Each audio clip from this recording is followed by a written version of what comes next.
బంగారు ఎట్టున్నావయ్యా?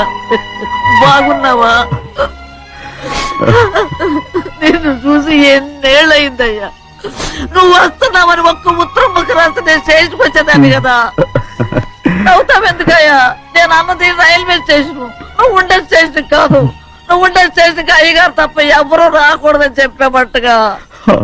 అవునే, అక్కడ నేను పడుతున్న బాధ నువ్వు చూసి తట్టుకోలేవే, అందుకే రావుతున్నాను.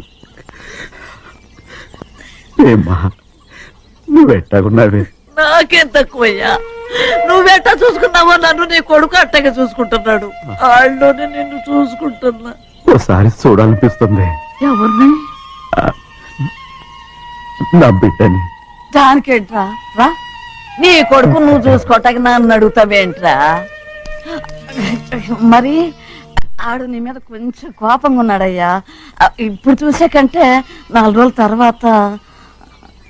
ఎందుకంటే నిన్నేమైనా అంటే నేను తట్టుకోలేదయ్యా. పర్వాలేదులేమ్మా, ఇంకోసారి వచ్చి చూస్తాను.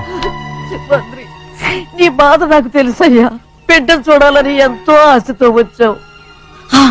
ఓ పని చేస్తావా?